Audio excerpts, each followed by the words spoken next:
दोस्तों पिछले 2.5-3 महीनों से स्टॉक मार्केट का हालत बहुत ही खराब चल रहा है। इस वीक मार्केट में सुधार की उम्मीद तो थी, लेकिन एक ऐसा संकट का बादल दिखा कि धड़ाम सा मार्केट लगातार गिरता गया। इसके अलावा भी कुछ रीजंस हैं जिसके बारे में हम डिटेल्स में इस वीडियो में बात करेंगे। साथ ही साथ हम ये भी देखेंगे कि इस संकट के बादल के बीच कौन कौन सा फंड ज्यादा प्रभावित हुआ है, कौन कौन से फंड बहुत ज्यादा गिरा है। तो चलिए डिटेल में देखते और समझते हैं।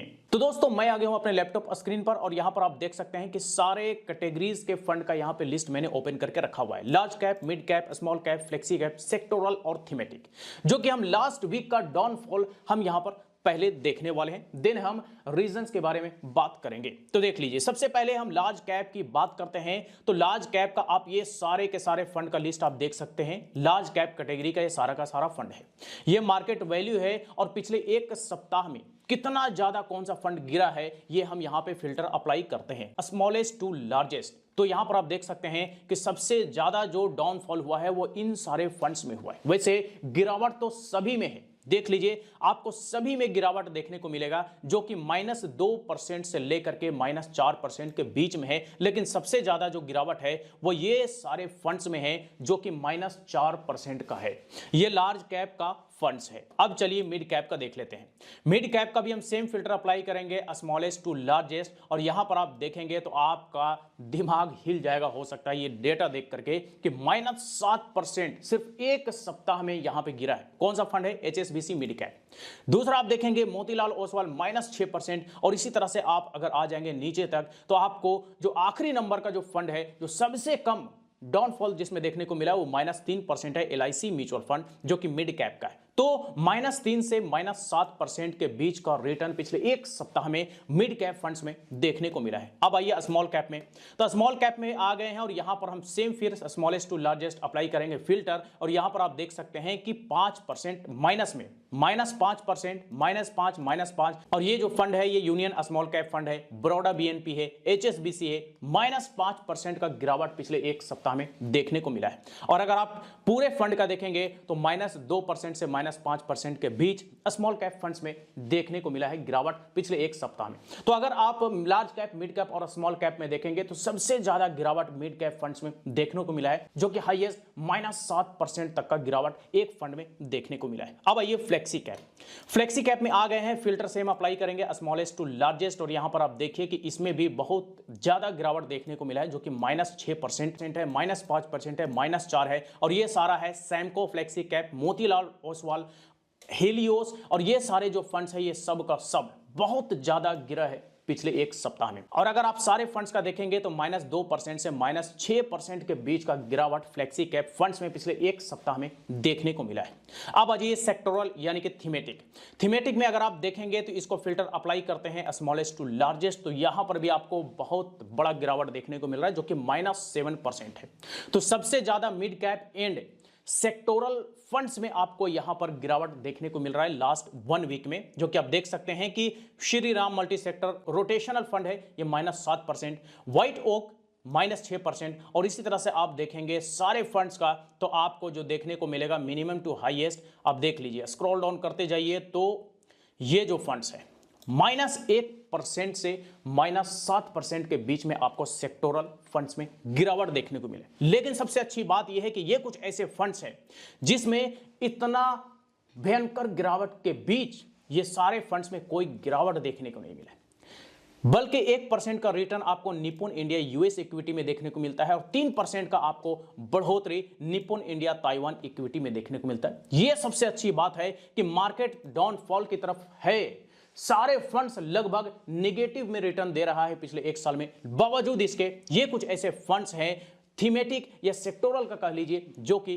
पॉजिटिव में रिटर्न देने का काम कर रहा है। तो ये तो हमने देख लिया कि कौन कौन सा फंड पिछले एक सप्ताह में कितना ज्यादा गिरा है। अब चलिए बात करते हैं रीजंस के बारे में कि कौन कौन से रीजन हैं जिसकी वजह से स्टॉक मार्केट में पिछले एक सप्ताह में लगातार गिरावट देखने को मिला, और कौन सा वो संकट है जिसकी वजह से तगड़ा इफेक्ट पिछले एक सप्ताह में मार्केट में देखने को मिला है। तो इसके लिए मैंने यहां पे PPT तैयार करके रखा हुआ है। तो ये आप देखिए कि यहां पे मैंने 9 जनवरी 2025 के अकॉर्डिंग, जो कि सोर्स है NDTV प्रॉफिट का, इसके मुताबिक जो निफ्टी कल के डेट में बंद हुआ है वो 162 अंक गिरकर 23,526 पर बंद हुआ। सेंसेक्स 528 अंक गिरकर 77,620 पर बंद हुआ और निफ्टी बैंक 331 अंक गिरकर 49,503 पर बंद हुआ। यानी कि कल भी जोरदार गिरावट देखने को मिला है 9 जनवरी 2025 को भी। चलिए अब रीजंस देखते हैं। तो रीजन नंबर वन है HMPV वायरस का प्रकोप। यही वो संकट का बादल है जिसकी वजह से स्टॉक मार्केट पिछले एक सप्ताह से लगातार धड़ाम से गिरने का काम कर रहा है। क्या है यह समझ लीजिए। तो भारत में HMPV वायरस के 3 मामले सामने आए हैं। कर्नाटक में HMPV के 2 मामले सामने आए हैं, जबकि एक तीसरा गुजरात में अस्पताल में भर्ती होने के बाद पॉजिटिव पाया गया है। इसके शुरुआती लक्षण बिल्कुल कोरोना महामारी जैसा ही है। कोरोना वो हमें और आपको अच्छे से याद है, तब मार्केट 50% से भी ज्यादा गिरा था और कहीं ना कहीं उसी डर की वजह से यहां पे HMPV का जैसे ही लोगों को खबर मिली तो मार्केट धड़ाम से गिरना शुरू हो गया। इस नए वायरस की खबर ने निवेशकों को चौंका दिया और चौंकाने की वजह से ही लोग पैसा मार्केट से निकालना शुरू करने लग गए। रीजन नंबर 1 HMPV वायरस का प्रकोप है। रीजन नंबर 2 ऐतिहासिक रुपये की गिरावट। जी हां, हमारे यहां पे जो रुपया है वो US डॉलर के मुकाबले ऐतिहासिक गिरावट में अभी चल रहा है और इसी वजह से भी कहीं ना कहीं इसका प्रभाव स्टॉक मार्केट में भी देखने को मिल रहा है। देख लीजिए कि डॉलर के मुकाबले रुपया ऑल टाइम लो पर पहुंच गया है। अमेरिकी मुद्रा के तुलना में रुपया सोमवार यानी कि 6 जनवरी को 85.82 रुपये तक गिर गया। यह इसका ऑल टाइम लो लेवल है। वैसे उम्मीद तो यह किया जा रहा था कि इस सप्ताह मार्केट में कुछ बेहतर रिटर्न देखने को मिलेगा, मार्केट में कुछ पॉजिटिव देखने को मिलेगा, लेकिन पॉजिटिव देखने के बजाय यहां पर लगातार नेगेटिव देखने को मिला क्योंकि ऑल टाइम रुपया लो हो गया। HMPV वायरस का प्रकोप भी लोगों के नजर में आ गया। तो ये सारे रीजंस है मार्केट में डाउनफॉल का। तीसरा रीजन आप देख लीजिए। तीसरा रीजन है विदेशी निवेशकों की बिकवाली। अब ये बिकवाली अभी भी जारी है। पिछले 2.5-3 महीनों से जो लगातार चल रहा है अभी भी चल रहा है। क्या है कि विदेशी निवेशकों ने लगातार भारतीय बाजार से पैसे निकाल रहे हैं। अब तक विदेशी निवेशक पोर्टफोलियो निवेशकों यानी कि FPI ने 4,285 करोड़ रुपए की बिकवाली की है, जिससे बाजार पर दबाव बना हुआ है और दबाव बनने की वजह से स्टॉक मार्केट में गिरावट देखने को मिल रहा है। आ जाइए रीजन नंबर 4 एशियाई बाजारों में भी गिरावट।